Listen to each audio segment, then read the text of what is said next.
안녕하세요. 소중한 아들 덕에 새로운 인생을 시작할 수 있었던 김혜정이라고 합니다. 저는 제 아들을 제 인생에 다시 없을 귀인이라고 생각해요. 자식이 태어났다는 거, 그것만으로도 부모는 새로운 행복의 세계를 알게 되지 않습니까?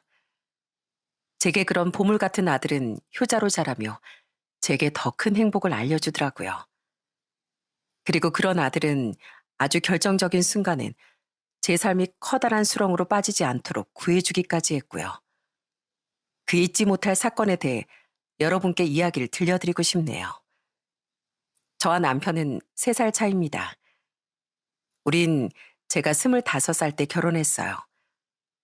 젊은 시절 전 꽃집을 운영하고 있었고 남편은 대학을 졸업한 후 제약회사의 영업사원으로 일하고 있었는데요. 저와 남편은 우연히 같은 결혼식에 참석하게 됐습니다. 제 고등학교 시절 친구와 남편의 지인이 결혼을 했었거든요. 그때 절 처음 본 남편이 제 친구 남편에게 절 소개시켜 달라고 엄청 졸랐었다고 해요. 제가 막 예쁜 외모는 아니었지만 젊었을 땐 좀 귀염상이라는 말을 들었었는데 남편은 그런 제가 마음에 많이 들었다고 합니다. 사람이 성실하고 착해 보여 전 1년 정도 연애 끝에 남편과 결혼식을 올리게 됐죠. 혜정아, 저기 가게집 가서 막걸리 2병만 사오련? 우리 며느리가 왔는데 시애비랑 막걸리 한 잔 해야지. 아유, 당신은? 아이, 먹고 싶으면 당신이 사오지. 왜 며느라길 시켜? 아가, 가지 말거라. 내가 다녀오마. 힘들게 서울에서 얘까지 내려왔는데 좀 쉬어. 아이, 당신은 참, 왜 날 나쁜 시애비를 만들어? 혜정이가 막걸리 사오는 동안 난 우리 예쁜 며느리한테 직접 파전 좀 붙여주려고 했는데 애를 안 내보내면 굳이 자기가 하겠다고 내가 아무것도 못하게 할 거 뻔할 거 아니야. 시부모님은 서울에서 3시간 정도 떨어진 시골에서 농사를 지으며 살고 계셨습니다. 두 분은 싹싹한 제가 마음에 든다며 제게 참 잘해주셨어요. 자영업을 하던 덕인지 전 어른들을 대하는 것도 그게 어렵진 않았는데요. 시아버진 넉살 좋던 저와 막걸리 마시는 걸 정말 좋아하셨죠. 옛날 분인데도 며느리를 위해 직접 전도 붙여주려고 하시고 제가 농사일을 도우려고 하면 서울 아가씨가 하기엔 힘든 일이다 하며 말리셨어요. 그리곤 그늘막에 자신의 옷을 펼쳐 우리 혜정인 여기 앉아서 쉬고 있거라. 거기서 응원이나 해주고 있어. 하고 말씀해주던 다정한 분이었습니다. 시어머니 또한 항상 아가 너는 쉬어라. 내 집 살림은 내가 만져야 편하다 하면서 저를 소중하게 대해주신 좋은 분이었고요. 그런 두 분이 좋아서 그 먼 길을 달려 시댁에 자주 찾아가곤 했죠. 가끔 두 분을 놀라게 해드리려 말도 없이 시댁에 내려가기도 했는데 두 분이 보이지 않으면 저는 마을회관에 가셨나 보다 하며 두 분을 모시러 갔습니다. 그런 절 보면 시부모님께선 한바구음을 치며 그렇게 제 자랑을 하곤 했어요. 아이고, 아이고 어떻게 연락도 없이 왔어? 여기 우리 며느리야. 우리 깍쟁이 딸내미랑은 비교도 안 되게 착하고 살갑다니까. 자네들은 저번에 우리 며느리 봤지? 우리 며느리가 이렇게 시부모를 생각해줘. 다른 집 며느리들은 시댁 오기 싫다고 난리라던데 우리 며느리는 우리 상현이 없이도 이렇게 혼자서 막 찾아와. 감사해요, 형수님. 형수님만 오시면 저희 부모님 어깨가 내려올 줄을 모르신다니까요. 시동생은 시부모님의 농사를 지으며 함께 살고 있었는데요. 자신의 부모님을 잘 챙겨주려 하던 제게 참 고마워했습니다. 시동생은 나중에 결혼한 뒤엔 시댁 근처의 도시로 나가 살게 됐는데 그때 전 시부모님이 걱정되어 전보다 좀 더 자주 찾아갔었어요. 어머님, 아버님, 도련님, 아니지, 서방님 출가하셨다고 외로워서 밥도 안 드시고 있는 거 아니죠? 제가 백숙 좀 끓여드리고 싶어서 왔어요. 두 분 그거 좋아하시잖아요. 어? 아니, 상현이, 혜정이 저번 주에도 오더니 이번 주에 또 왔어? 집사람이 두 분 잘 지내시는지 걱정된다고 막 성하잖아요. 너무 고마운 사람이에요. 동서도 시부모님을 생각해주던 좋은 사람이었습니다.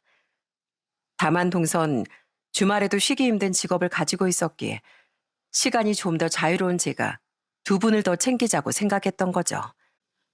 물론 제 친정에도 저와 남편은 자식돌이를 다 하고 살았습니다.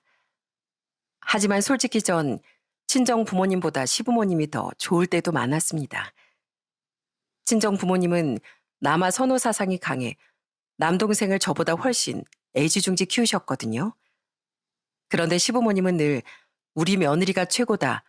우리 자식들보다 네가 더 좋다고 해주시니 오지 말라고 등을 떠미셔도 더 찾아가고 싶은 마음이 들더라고요. 한편 시부모님이 절 예뻐하셨던 건 그렇게 제가 두 분께 잘했던 것도 있었지만 시누이 때문이기도 했습니다.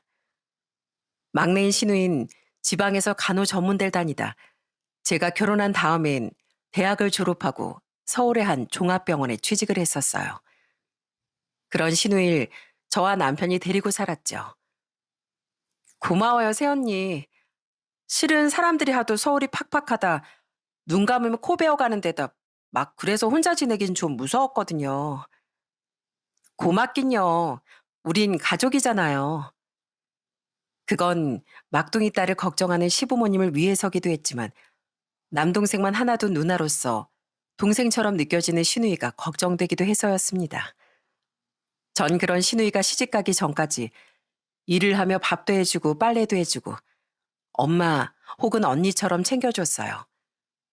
시누인 시부모님 말씀처럼 좀 깍쟁이 같은 타입이었는데 귀엽다 생각하며 좀 맞춰주니 절 엄청 잘 따르더라고요. 그런 시누이를 시집 보낼 땐 정말 친동생 시집 보낸다는 마음으로 쫓아다니며 멀리 사시던 시어머니 대신 전부 챙겨줬었죠. 시누이의 혼수 중 이불과 은수저는 제 돈으로 직접 마련해 준 거기도 했고요. 시누인 신혼집으로 떠나가던 날엔 절 끌어안고 정말 많이 울기도 했습니다. 새언니, 정말 고마웠어요. 진짜 보고 싶을 거예요. 무슨 일 있으면 꼭 나한테 연락해요. 아휴, 울지 마요. 같은 서울에 살 건데 앞으로 자주 보면 되죠. 시누인 결혼을 하며 자신의 시누이가 둘 생기게 됐었는데요. 특히 심해부의 막둥이 여동생이 꽤 어린 편이라 시댁에 들어가 살게 된 시누이가 그런 심해부의 여동생을 많이 챙겼었다고 합니다. 그렇게 자신이 제 입장이 되어 보니 시누인 제게 한층 더 고마웠었나 봐요. 결혼 전엔 가끔 철딱선이 어깨 굴 때도 있더니 결혼 후엔 제게 연락해 고맙다는 말을 훨씬 많이 하더라고요. 새언니는 어떻게 딸도 친동생도 아닌 절 그렇게 잘 챙겨줬어요. 시집 와서 저희 시누이 챙겨보니까 새삼 새언니한테 너무 고마워지더라고요. 보고 싶어요, 새언니. 저 다음 주에 놀러 가도 돼요? 시댁 식구와 제 관계는 이렇게 참 돈독했습니다. 그리고 친정관 그 정도는 아니었지만 그래도 결혼 전보단 사이가 꽤 좋아졌었어요. 떨어져 살다 보니 늘 동생만 생각하던 부모님도 딸 걱정이 좀 되셨나 보더라고요. 부모님은 친정에 갈 때마다 저와 남편을 많이 반가워하셨습니다. 전엔 그렇게 무뚝뚝했던 동생도 올케야 결혼하며 전보단 성격이 많이 둥그러져 저와 조금은 다정한 남매 사이가 될 수 있었죠. 저 또한 부모님께 자식돌인 다하려고 노력하며 저희 부모님을 모시고 살던 올케에게도 잘했기에 친정 식구들과 예전보다 훨씬 원만한 관계를 이어갈 수 있었던 거예요. 이렇게 결혼한 후 저는 아주 잘 살아갈 수 있었습니다. 하지만 남편과 제겐 큰 고민거리 하나가 있었어요. 바로 아이 문제였죠. 신혼 초부터 열심히 노력했건만 우리에겐 통 아이가 찾아와 주지 않았거든요. 게다가 겨우 아이가 찾아와 줬다 싶으면 야속한 하늘이 금방 앗아가 버리더라고요. 네, 저는 유산이란 아픔까지 두 번이나 겪어야 했습니다. 죄송해요, 형님. 형님한테 아이가 먼저 찾아와 줬으면 좋았을 텐데. 아니야, 동서. 임신한 사람이 왜 그런 말을 해. 축하만 받아도 모자랄 판에. 아휴, 아침을 잘못 먹었나. 배가 살살 아프네. 나 화장실 좀 다녀올게. 저희 동서 올케는 저보다 먼저 아이를 낳았습니다.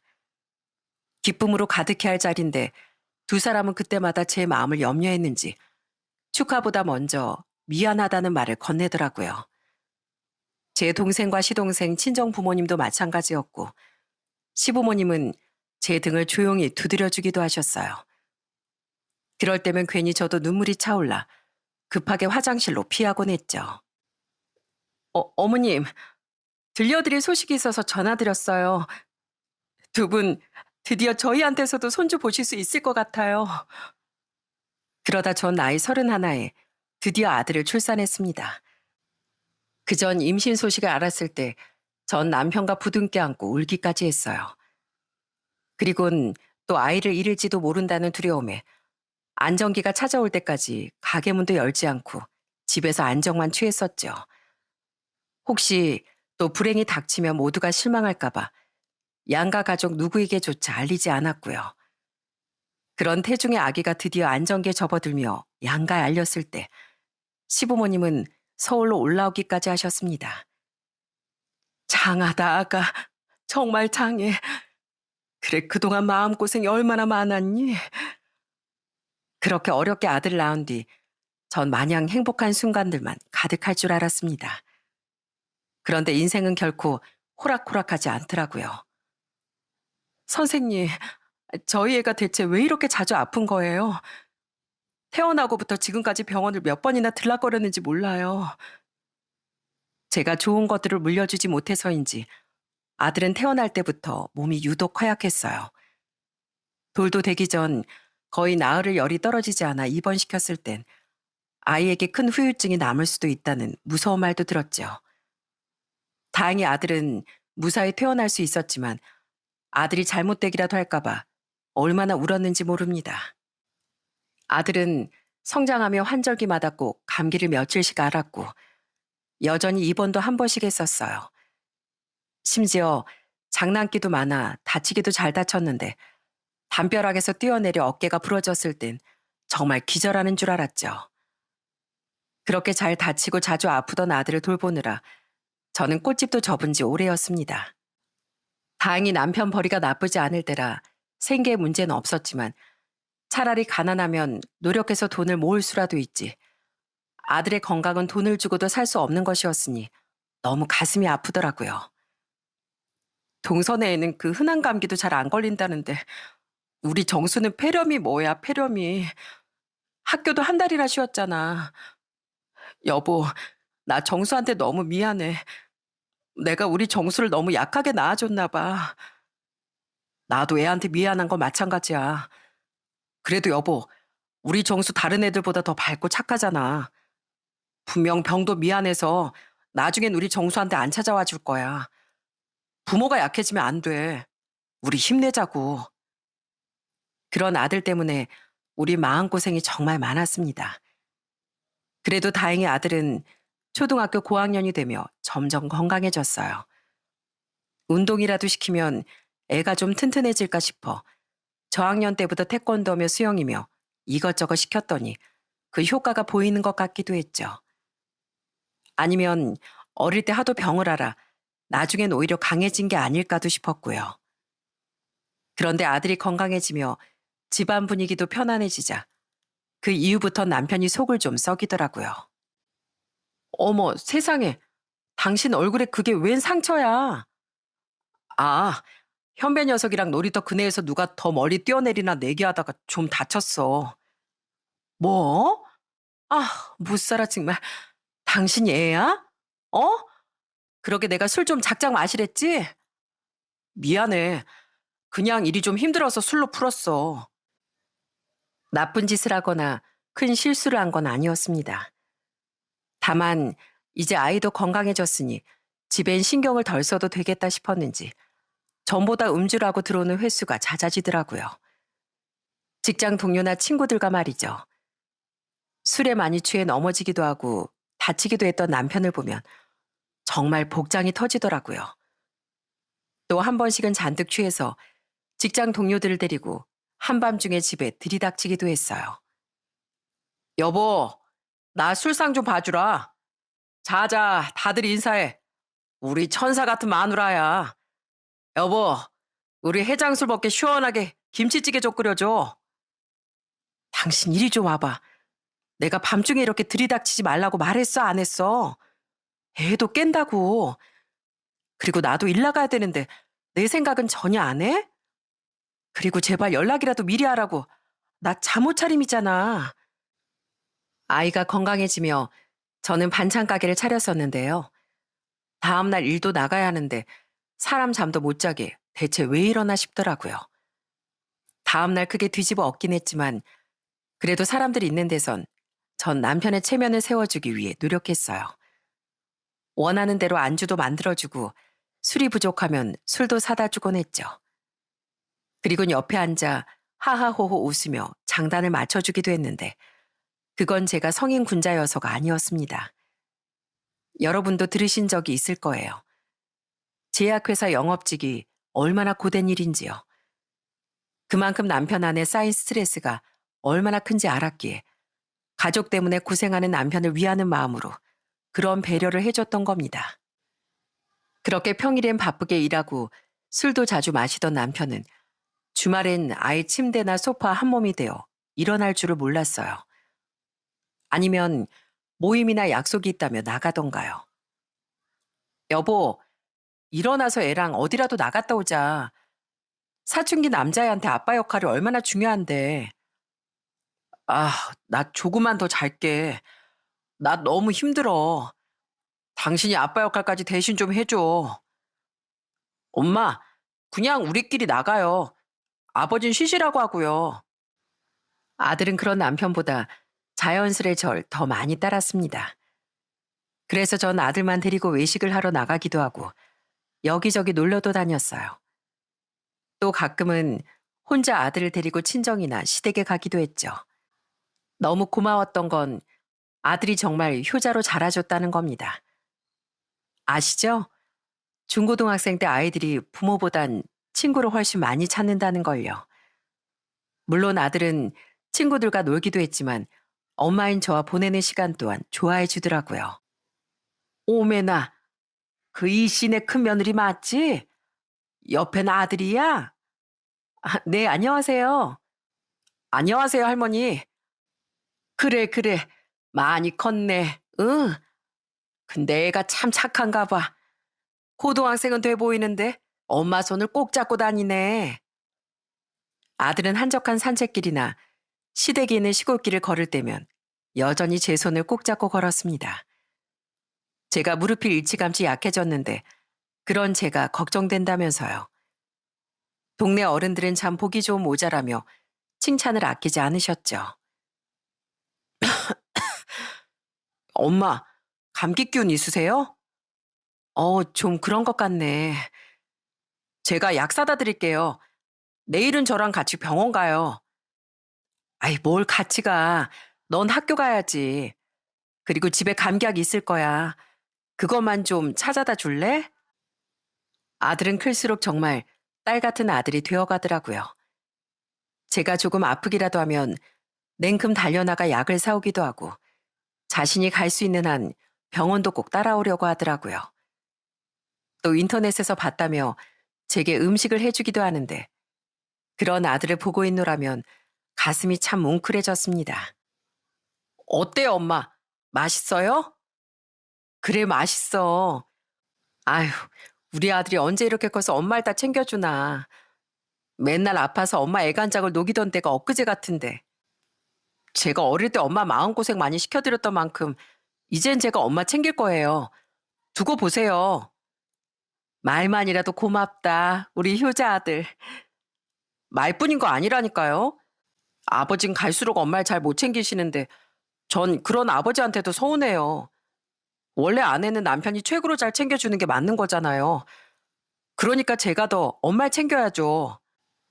갈수록 집을 잘 못 챙기던 자신의 아빠 대신 자기가 저를 더 챙기는 거라던 아들의 말이 정말 고맙고 든든했습니다. 그런 아들은 기특하게도 열심히 공부한 끝에 서울의 대학에 진학을 했어요. 그런데 아들이 대학에 들어간 뒤 언제부턴가 남편이 못 보던 행동을 하기 시작하더라고요. 여보, 당신 살이 좀 찐 것 같은데 옷 새로 몇 벌 사야겠다. 좀 찐 거 맞지? 그러네. 여보, 이번엔 당신 혼자 가지 말고 나도 같이 가. 직접 입어보고 살래. 우리 아울렛 가자, 아울렛.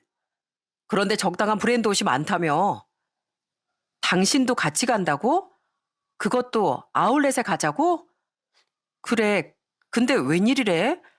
평소엔 브랜드 같은 건 관심도 없고 귀찮다고 옷도 알아서 사다 달라고 하던 사람이 그냥 나이 들수록 확실히 사람이 옷을 대충 입고 살면 안 되는 것 같더라고.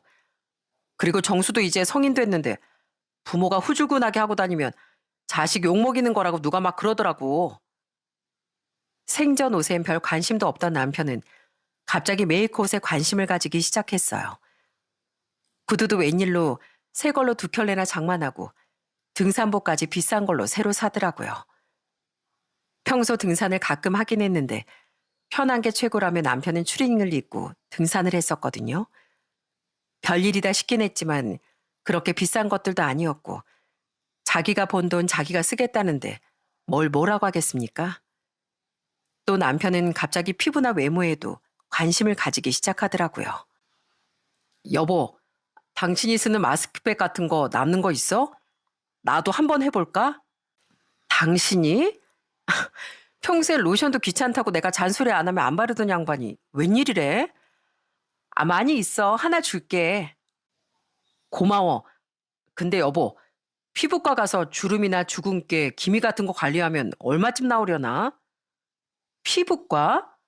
아니, 당신 진짜 요즘 왜 이렇게 외모에 관심이 많아? 아니, 저번에 어떤 고객이 나한테 그러는 거야. 내가 글쎄 60이 넘은 줄 알았대. 기가 막혀서. 나 아직 50대 중반밖에 안 됐는데. 그래서 그렇지. 그동안 내가 너무 신경을 안 쓰고 살았나 싶어서 이제라도 좀 관리해 보려고. 제가 검색해서 말해준 피부과 관리 비용을 듣고 남편은 입을 떡 벌리더군요. 가격에 놀란 남편은 대신 그 뒤 집에서 꾸준히 크림도 사서 바르고 마스크팩으로 관리도 해주더라고요. 남자 나이가 들수록 여성 호르몬이 많이 나온다더니 이 사람이 그래서 그러나 싶더라고요. 그렇게 시간이 흘러 아들은 대학교 1학년을 마치고 군입대를 위해 휴학을 했습니다. 그리고 입대 한 달 전 아들은 제게 전국 일주 여행을 하고 싶다고 말했죠. 전국 일주? 네, 배낭 하나만 메고 다녀오려고요. 심란한 마음을 좀 잠재우기도 할 겸해서요. 해남, 목포, 부산, 강릉 그냥 각지를 다 돌아다니다 오고 싶어요. 아르바이트 하면서 모아둔 돈 있으니까 돈 걱정은 안 하셔도 돼요. 시동생네 아들이 입대 전 전국 일주를 했었는데요. 저희 아들도 그렇게 마음을 비우는 여행을 하고 싶었던 겁니다. 전 그런 아들에게 밥이라도 잘 사 먹으라며 약간의 돈을 더 쥐어서 여행을 보냈어요. 솔직히 난생 처음 혼자 여행을 떠난 아들이 얼마나 걱정됐겠습니까? 그래도 전 노파심을 억누르고 아들이 알아서 연락을 하길 기다렸습니다. 성인이 되었으면 품에서 놓아줄 줄도 알아야 하니까요. 그래도 다행히 효자 아들은 이틀에 한 번씩은 제게 전화해 안부를 전하더라고요. 엄마, 잘 지내고 계세요? 전 어젯밤엔 찜질방에서 잤는데요. 여기 미역국이 엄청 맛있더라고요. 아들 밥 잘 챙겨 먹고 있으니까 걱정하지 마시라고요. 엄마, 여기 어제 비가 내렸는데요. 운 좋게 아침에 무지개를 봤어요. 사진도 보냈는데 전화 끊고 한번 봐보세요. 엄청 예뻐요. 꼭 엄마 같아요. 그런 아들의 시시콜콜한 배려에 저도 마음을 많이 놓을 수 있었습니다. 반면 남편은 아들이 전화가 오든 말든 아무런 관심도 없더라고요. 당신 애가 어디서 잠은 잘 자고 있나, 밥은 먹고 다니나 걱정도 안 돼? 어째통 뭘 물어보질 않어. 다 컸는데 알아서 잘하고 다니겠지 뭐. 사내 녀석인데 뭐가 걱정이야? 당신만 알면 됐지 뭐. 당신이 그렇게 시큰둥하니까 애가 당신한텐 전화도 안 하지. 에휴, 맨날 술만 먹고 다닐 줄 알고. 그래도 내일 출장이라고 오늘 일찍 들어왔네. 저기 당신 집 내가 대충 싸놨는데 한번 확인해봐. 내가 그래도 남편이라서 이렇게 챙겨준다. 예, 예, 마나님. 여부가 있겠사옵니까? 고맙습니다. 그런 남편에게 서운한 지 오래였지만 부부가 다 그렇게 사는 거 아니겠습니까? 장난 반 진담 반인 제 구박에 남편도 허허 웃더라고요. 남편은 영업직 특성상 지방 출장도 자주 다녔습니다. 그리고 아들이 여행 떠난 지 며칠 뒤 남편은 아침 일찌감치 1박 2일 일정의 목포 출장을 떠났어요. 그날 무슨 일이 들이닥칠지 제 인생에 얼마나 커다란 충격이 찾아올지 생각지도 못했던 전 비몽사몽한 얼굴로 남편을 배웅했었죠. 그리고 그날 오후 아들에게서 전화가 걸려오더라고요. 일을 하고 있던 전 반가운 마음에 전화를 받았습니다. 그런데 그날 아들은 전화를 걸자마자 다짜고짜 뜬금없는 질문을 하더라고요. 엄마, 혹시 아버지랑 목포 여행 오셨어요? 뭐? 아니, 엄만 서울인데 엄마 지금 일하고 있지. 이상하다. 저 목포에 있는 유명 관광지 쪽에 와 있는데요. 여기 아버지 차가 있어요. 어? 네 아버지 차? 아, 오늘 너희 아빠 목포로 1박 2일 출장 가셨어. 엄청난 우연이네. 네 아버지가 업무차 방문할 병원이나 약국 같은 데가 그 근처에 있나 보다. 한번 전화해봐. 아, 그래요? 어쨌든 알겠어요, 엄마. 일하시는데 죄송해요. 끊을게요. 깜짝 놀랐습니다. 하고 많은 날과 장소 중 하필 아들과 남편의 목적지가 겹치다니 참 신기하더라고요. 아들에게 들어보니 아들은 관광을 하러 간 듯한데 남편은 그 근처에 일을 보러 간 것 같더라고요.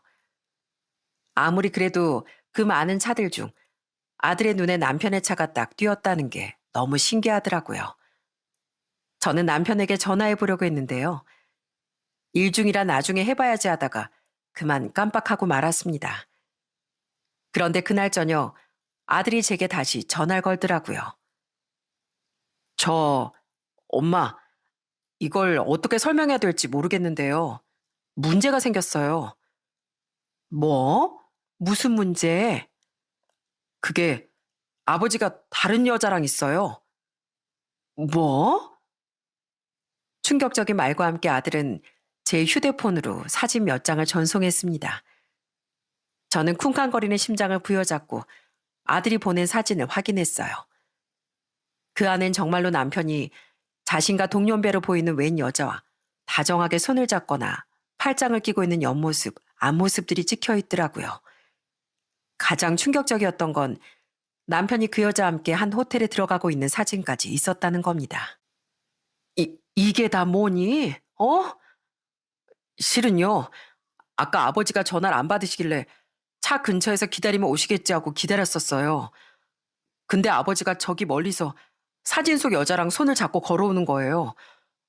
너무 놀라서 얼른 근처에 숨었는데 가까이 다가올수록 두 사람 대화가 더 수상쩍은 거예요. 서로 자기야, 예쁘다, 아이 몰라 막 그러는데 그건 누가 봐도 바람 같더라고요. 자기야? 그래서 무작정 택시를 잡아 타고 아버지 차를 뒤쫓았어요. 그 뒤로 뒤따라 걷기도 하고 또 택시를 타면서 계속 아버지를 미행했거든요. 아버지 그 여자랑 계속 다정하게 밥도 먹고 카페도 가고 하더니 나중엔 편의점에서 뭘 잔뜩 사서 호텔로 들어가더라고요. 아마 술이랑 안주 들인 것 같았어요. 아버지가 호텔에 들어가고 나서 몇 호실에 들어갔는지 알아내려고 했는데 호텔 직원이 그런 것까진 절대 안 알려주더라고요. 아들은 자신이 지금 그 호텔 앞이라고 말하더군요. 약간은 떨리는 목소리로 아들은 이걸 어떻게 해야 하냐고 묻더라고요. 어떻게, 아버지가 어떻게 이럴 수가 있어요. 제가 지켜봤는데 이건 빼도 박도 못할 바람이에요. 엄마가 그동안 아버지한테 얼마나 잘해주셨어요. 아무리 술 먹고 속을 썩여도 다 받아주고 챙겨주고 다 해주셨는데 어떻게 아버지가 엄마한테 이러냐고요. 기다려, 정수야. 엄마가 우선 거기로 갈게. 저도 심장이 내려앉기 마찬가지였고 울고도 싶더라고요. 하지만 아들과 그렇게 휴대폰을 붙잡고 있다 한들 뭐가 해결될 수 있었겠어요? 저는 당장 가게 문을 닫고 기차역으로 달려갔습니다. 그리고 가장 빠른 KTX 열차를 탄 뒤 목포로 말 그대로 날아갔어요. 정수야, 엄마. 그렇게 눈썹을 휘날리며 남편이 들어갔던 호텔에 도착하니 어느덧 시간이 12시가 다 되었더군요. 저기요, 이상현이란 사람이 제 남편인데요. 여기 어떤 여자랑 들어갔다고 해서요. 저 진짜 그 사람 아는데 묵고 있는 객실이 어딘지 알 수 없을까요? 죄송합니다만 그건 어려울 것 같습니다. 고객님 개인정보라서요. 혹시 몰라 직원에게 사정해봤지만 역시나 남편의 객실이 어딘진 알아낼 수 없었습니다. 결국 전 그곳에서 계속 남편을 기다리기로 했어요. 다음날 퇴실하려면 호텔 프론트로 와야 했을 테니까요. 정수야, 넌 어디 가서 눈 좀 붙이고 있어. 너까지 여기서 이러고 있을 필요 없어. 아니에요, 엄마. 어떻게 엄마를 여기 혼자 둬요. 무조건 전 엄마 옆에 있을 거예요. 끝까지 제 옆에 있겠다던 아들과 전 그렇게 호텔 프론트 근처에 앉아 밤을 꼬박 새웠습니다. 상황을 대충 눈치챈 건지 호텔 직원들은 우릴 흘끗거리기만 할 뿐 별다른 제재를 하진 않더라고요. 그리고 저와 아들은 인내심 있게 기다린 끝에 드디어 다음날 아침 9시쯤 남편과 상간녀를 붙잡을 수 있었어요. 야, 이상현, 이 망할 인간아. 어? 여보, 정수야, 대체 여기는 어떻게... 저와 아들을 보고 당황한 남편을 보자마자 저는 번개처럼 달려갔습니다. 그리고는 바로 남편의 뺨을 후려쳐버렸죠. 그 다음엔 방어할 새도 없이 곧장 상간녀의 머리채를 잡고 휘두르기 시작했고요. 아, 이거 나요. 놔. 자기야, 당신 마누라 아기 힘이 왜 이렇게 세? 자기야? 감히 내 앞에서 내 남편을 자기라고 불러? 여보, 우선 그거 좀 놔. 엄마 몸에 손대지 말아요, 아버지. 아주 난장판이었습니다. 남편은 자기 뺨을 붙잡고 상간녀에게서 절 떼어내려 안간힘을 썼습니다. 저는 그런 남편을 뿌리치며 계속 상간녀를 혼쭐내줬고 아들은 절 떼어내려는 남편을 제지했죠. 호텔 직원들은 어쩔 줄 모르며 발을 동동 굴렀고 사람들은 우리를 보며 웅성댔습니다. 야, 너 거기 안 서? 너 같으면 서겠냐? 너 두고 봐. 내가 절대 가만 안 놔줄 줄 알아. 그런데 상간녀가 생각보다 굉장히 잽싸더라고요. 제게 휘둘리던 상간녀는 어떻게든 빠져나가려 제 발을 콱 밟았습니다. 그리고 제 손에서 잠시 힘이 빠진 사이 바로 주랭랑을 쳐버리더라고요. 저는 그런 상간녀 뒤에 대고 끝까지 악을 썼습니다. 그런 상간녀를 끝까지 뒤쫓을 수도 있었지만 이미 어느 정도 응징은 한 뒤였으니 더 중요한 건 남편이었죠.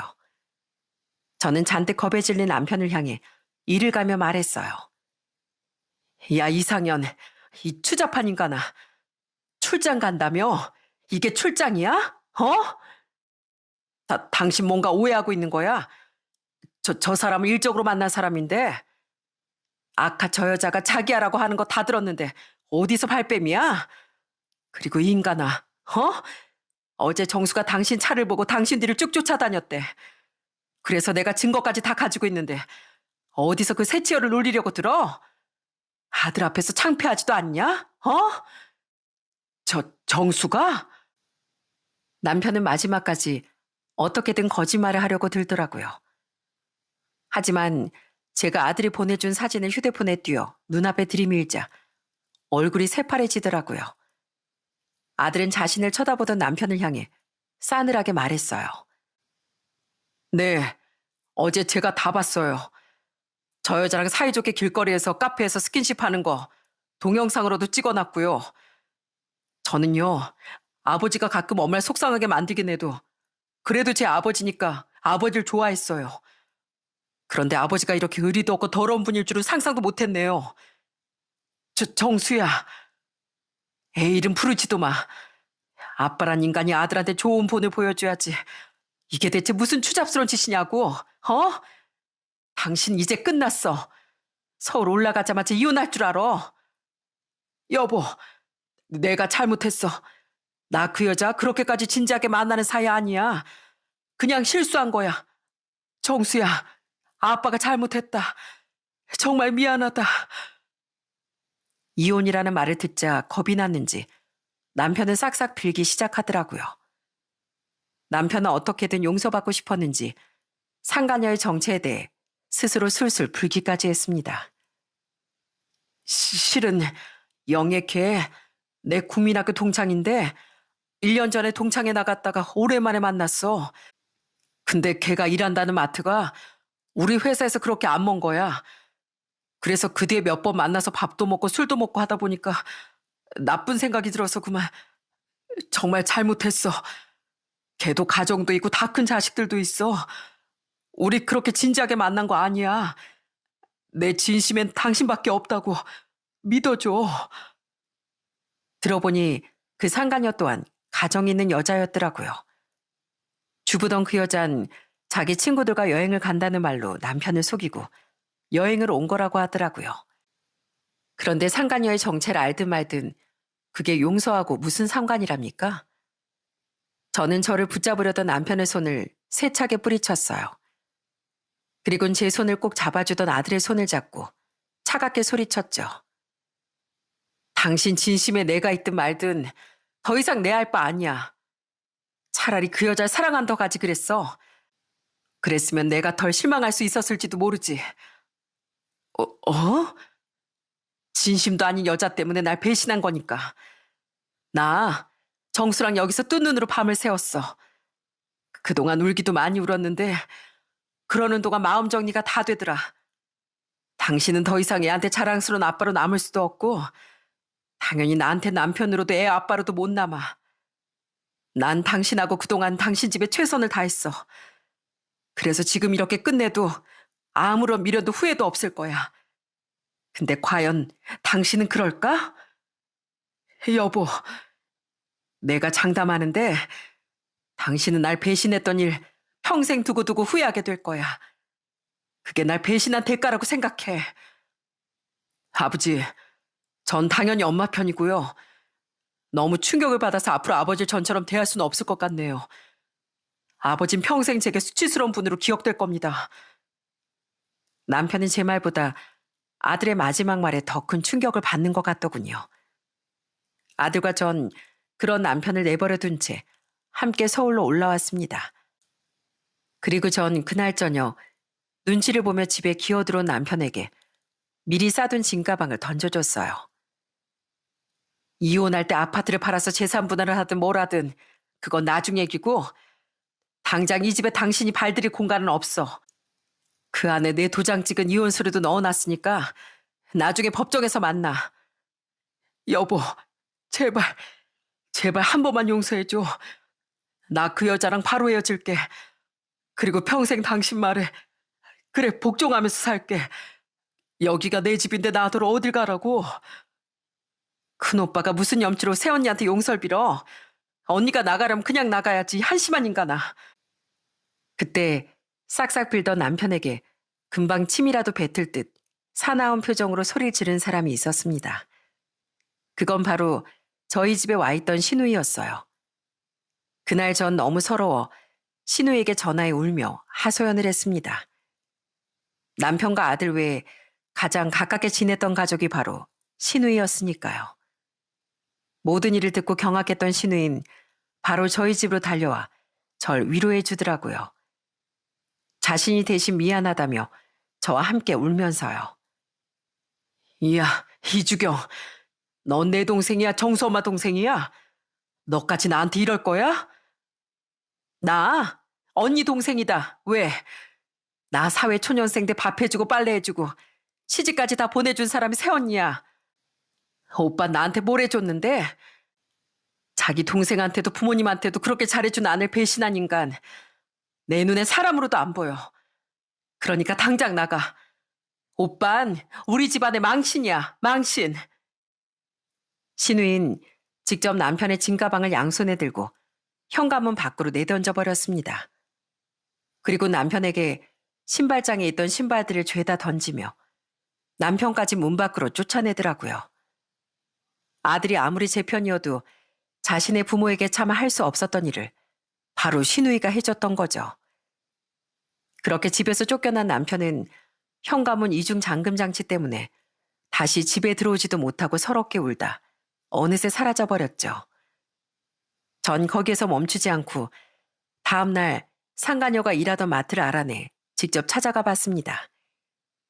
남편 회사 근처에 있는 큰 마트를 찾아가 보니 몇 개 있지도 않더라고요. 그렇게 두 발로 찾아갔던 마트에서 저는 상가녀를 찾아낼 수 있었고요. 전날 그 사달을 겪고도 출근을 하긴 했더라고요. 더 웃긴 게 뭔지 아십니까? 감사합니다. 또 오세요, 손님. 손님들에게 생글생글 웃고 있던 상가녀 유니폼엔 친절사원 배지까지 걸려있더라고요. 그런 상가녀 절 발견하자마자 얼굴빛이 흑배치로 변했어요. 전 거기서 호텔에서처럼 뒤집어 엎거나 하진 않았습니다. 대신 일하는 상가녀 가까이에 서서 일부러 큰 소리로 계속 비아냥댔죠. 야, 요즘엔 개나 소나 다 친절사원이네. 얼마나 아무한테나 다 친절하면 유부남이랑 바람까지 피우나? 아, 진짜. 난 남편이 바람나서 가게 문도 못 열고 이혼할 판인데 누구나 아주 살판 났네. 보통 철판이 아니니까 저런 친절사원 배지까지 달 수 있었던 거지. 뭐야, 영애 씨 유부남이랑 바람났나 봐. 말도 안 돼. 영애 씨처럼 성실하고 바른 사람이? 안 그럼 저 여자가 왜 딱 영애 씨 앞에 버티고 서서 저러고 있겠어. 원래 밖에서 세상 좋아 보이는 사람들이 뒤에선 더하다고 하잖아. 와, 사람 무섭네, 무서워. 가라고요, 좀. 여기 내 일터라고요. 어쩌라고? 남의 남편 건드렸으면 인생 말아먹을 각오는 했어야지. 다른 직원들의 수군대는 소리를 들어보니 상간녀는 마트에서 이미지도 좋고 직원들에게 신뢰도 두터웠던 모양이더라고요. 평소에 그렇게 이미지 관리 철저했던 상간녀는 손을 덜덜 떨며 계산도 제대로 하지 못했습니다. 손님들도 자신을 이상하게 쳐다보고 있었으니까요. 결국 상간녀는 왈칵 눈물을 터뜨리며 어디론가 도망을 가버리더라고요. 남의 가정을 망가뜨렸으면 자신의 가정도 응당 무너져야 하지 않겠습니까? 얼마 뒤 전 뒤를 캐서 상간녀 집도 알아내 우편으로 바람 증거를 모두 보내버렸어요. 그리고 마지막으로 신우이에게 모든 이야기를 들은 시부모님은 서울까지 한달음에 달려오셨고요. 혜미야, 주경이한테 다 들었다. 상현이 그놈이 어떻게 너한테 이럴 수가 있단 말이냐. 당시 80대 초중반이셨던 시부모님의 주름진 얼굴은 온통 눈물로 뒤덮였습니다. 두 분은 이미 남편에게 연락해 남편을 만나고 오는 길이셨더라고요. 시아버진 남편이 한 숙박업소에서 머물고 있다고 말해주셨고요. 그 못난 놈이 자기 인생 다 끝났다고 오는데 너무 한심해서 내가 길바닥에서 단단히 망신을 줬다. 네 입으로 들어가는 쌀알도 아까우니까 앞으로 밥도 먹고 살지 말라고. 미안하다, 애미야. 이렇게 시부모님은 제게 사과를 하셨고 저도 두 분을 끌어안고 흐느꼈습니다. 하지만 아무리 우리의 사이가 애틋하다고 해도 남편과의 이혼을 돌이킬 수는 없었죠. 그렇게 시부모님이 돌아가신 후 남편은 다시 한번 저희 가게까지 찾아와 제게 매달리더라고요. 여보, 나 정말 용서 못하겠어? 나 그 여자랑 완전히 정리했어. 영애 걔 알고 보니까 진짜 몹쓸애더라. 내가 그런 여자 때문에 어떻게 당신한테.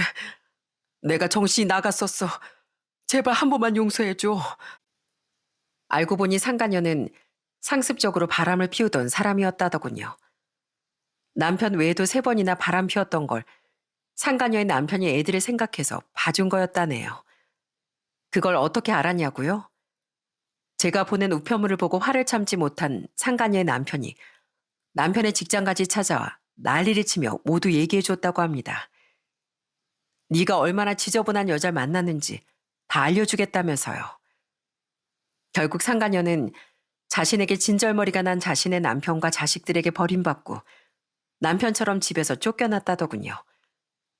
그 일로 남편과 상간년 만나서 니 탓이네 어쩌네 하며 경찰이 출동할 정도로 심각하게 다퉜다고 해요. 전 그런 남편에게 이렇게 말해줬습니다. 그 경찰, 여기서 또 보고 싶지 않으면 조용히 돌아가. 난 이미 마음 정리 끝났고 당신한테 더 긴 말하기도 싫으니까. 아버지, 또 엄마 찾아와서 이러시면 그땐 저도 가만 안 있을 거예요. 그리고 마지막으로요. 전 절대 아버지 안 닮을 거예요. 아들은 아버지를 닮는다는데 절대 그렇게 되지 않도록 노력하면서 살 거라고요. 그러니까 우리 두 번 다시 보지 말아요. 그런 저에 이어 제가 걱정되어 남은 여행 일정을 다 취소하고 가게든 집이든 제 옆에 붙어있던 아들 또한 남편에게 마지막 쐐기를 박더라고요. 남편은 다시 한번 큰 충격을 받았는지 닭똥 같은 눈물을 후두둑 흘리곤 쓸쓸하게 돌아갔죠. 결국 남편은 저와 이혼할 수밖에 없었습니다. 아파트는 제가 가지고 오게 됐고 아파트를 포함한 모든 재산은 적당하게 나누게 됐어요. 남편은 회사에서 망신을 당했을지언정 그만두진 않았다는데 반면 상간녀는 스스로 창피해서 그만둔 건지 권고사직을 당한 건지 모르겠지만 마트를 그만뒀다고 합니다.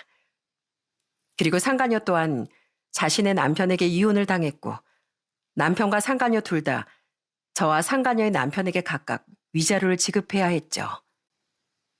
사는 게 참 사람 뜻대로 안 되는 법이다. 이서방 그렇게 안 봤는데 어쨌든 이미 벌어진 일 어쩌겠니.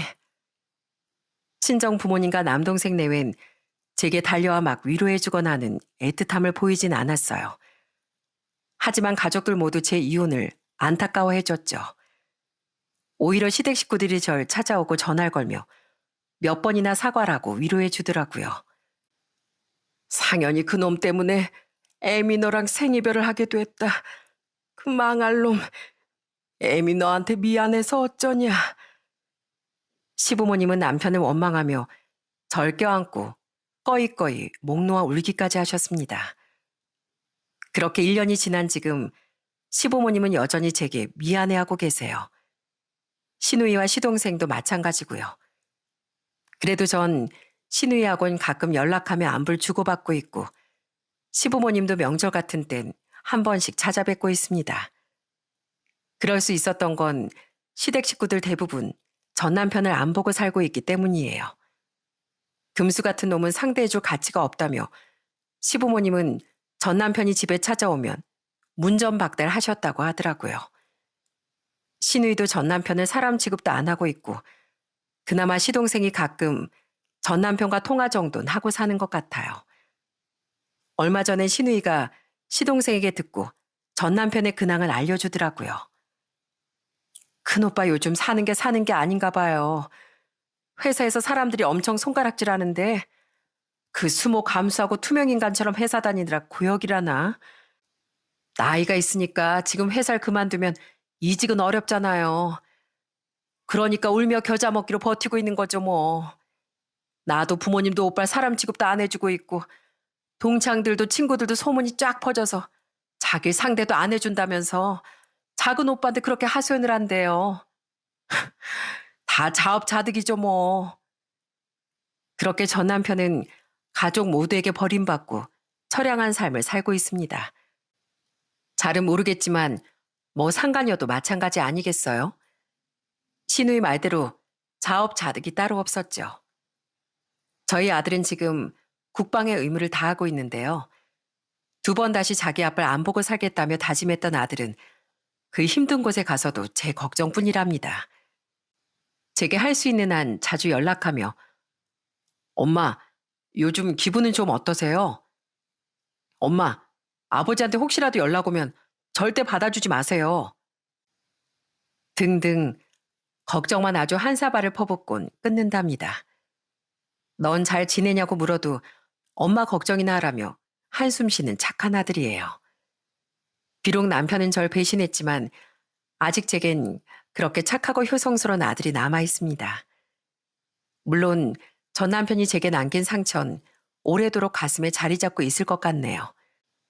그래도 저희 아들을 바라보며 전 앞으로의 인생을 더 밝고 씩씩하게 살아가려고요. 뒤도 돌아보지 않고 아들과 행복하게 사는 거. 그것이 조강지처와 자식을 두고 바람을 피운 전 남편에게 보여줄 수 있는 최고의 복수라고 생각하면서요. 전 평소 반찬 가게에서 일하며 이곳 사연을 자주 듣는데요. 이곳 사연들이나 주변 얘기를 들어보면 바람을 피워서 좋은 꼴을 본 사람은 본 적이 없는 것 같습니다. 제 전 남편과 상간녀만 봐도 그렇잖아요. 만약 난 내 미래를 포기하고 지금 당장의 쾌락만 추구하고 싶다. 내 미래는 아무리 처량해지고 외로워져도 아무 상관없다. 하는 사람이 과연 세상에 몇이나 될까요? 만약 자신이 세상에 그렇게 몇 안 되는 부류의 사람이 아니라면 제발 누구든 자기 자신을 위해서라도 바람이 얼마나 잘못된 행동인지에 대한 경각심을 가지고 살았으면 좋겠습니다. 순간의 쾌락은 짧지만 가족이 주는 행복은 끝이 없으니 과연 무엇이 자신의 행복을 위한 선택인지 제 전 남편과 같은 이들이 잘 고민해 보았으면 하네요. 그럼 전 이만 여기서 사연을 마치겠습니다.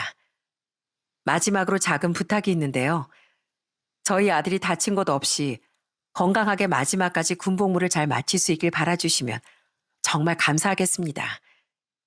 저 또한 모든 군인들이 제 자식이란 마음으로 모든 아들들의 무사한 군 생활을 응원하도록 하겠습니다. 제 이야기 끝까지 들어주셔서 감사드립니다.